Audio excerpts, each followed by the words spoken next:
নমস্কার সবাইকে। 25শে ডিসেম্বর আশা করি সবার ভালোই কেটেছে। সকালবেলা আমি ঘরদোর পরিষ্কার করে নিয়েছিলাম। তারপর মোটামুটি ছুটি ছাটার দিন যেরকম কাজ থাকে, ওয়াশিং মেশিনে জামা কাপড় ছিল কিছু ধোয়ার। আর তারপরে তো রান্নাবান্না আছে।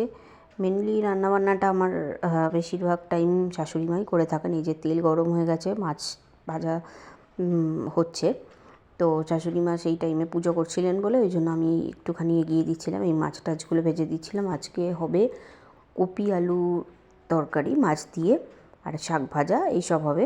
তো আমি এক এক করে একটুখানি কাজ এগিয়ে দিচ্ছিলাম। আমার শাশুড়ি মা এসে শুধু তরকারিটা একটুখানি করবেন, আমি আলু মাছ তারপর কপি এগুলো যাবতীয় যা যা আছে সেগুলো একটুখানি ভেজে দিচ্ছিলাম।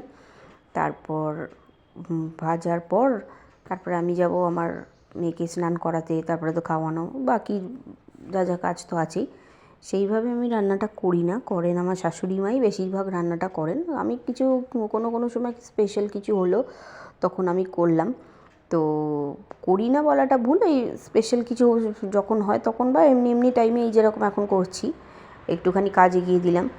তো আমার শাশুড়ি মা খুবই ভালো রান্না পারেন, মানে করেন, মানে ওনার হাতের রান্না খুবই সুন্দর। তো ওনার শখ, উনি রান্না করবেন এরকম। আর যাই হোক, আমরাও খেয়ে খেয়ে এমনই আমাদের অভ্যেস হয়ে গেছে, একটুখানি আমরা তেল মশলা একটুখানি বেশি খাই। তো সেই জন্য আমার মেয়েকে আমি আলাদা দিই। এতটা তেল ঝাল মশলা ও তো বাচ্চা এখন খাওয়া ঠিক নয়, যার জন্য আমরা আলাদাই, আমি রান্নাটা, আমার মেয়ের রান্নাটা আমিই করি আলাদা করে। আর যাই হোক, এই যে কপি দিয়ে দিচ্ছি তেলের মধ্যে এবার। তারপরে কপিগুলো একটুখানি, এই কপি ভাজতে একটুখানি বেশি টাইম লাগে, আর একটু ধরে ধরে ধৈর্য ধরে ভাজতে। আর যদি না একটুখানি কাঁচা কাঁচা ভাজা, মানে একটু কীরকম একটা গন্ধ হয় ভালো করে না ভাজলে। এই যে আলু কপি ভেজে আমি রেখে দিয়েছি একটা থালার মধ্যে। এবার মা এসে তরকারিটা করবে। আর চলো তাহলে আমি এবার এই রান্নাঘর থেকে এবার বেরিয়েছি। তারপরে এবার আমার মেয়েকে আমি স্নান করাতে হবে। যে দেখো এখানে ও খেলছিল, ওকে বলছি যেতে, ও স্নান করতে যাবে না, কিছুতেই পালিয়ে যাচ্ছে ওইদিকে, ও এখনও খেলবে। তো যাই হোক, এবার আমরা সবাই লাঞ্চ টাঞ্চ করে হওয়ার পর একটুখানি রেস্ট নিয়ে, এ দেখো সন্ধেবেলা ও এখন এইসব হাতা খুন্তি নিয়ে বিছানার মধ্যে খেলতে বসেছে। আর আমারও একটু বেরোনোর আছে, তো ঘরেই থাকবে। এই যে একটু বাইরেকার, আজকে ভেবেছি আজকে রাত্রিরে ডিনারটা বাইরে থেকেই করবো, যে তার জন্য কিনতে গেছিলাম। রাত্রিরে বেরিয়েছিলাম ডিনার কিনতে, মানে ডিনার কিনতে মানে রাত্রিরে যে খাবারটা খাবো তার জন্য কিনতে গেছিলাম এই রাস্তাতে।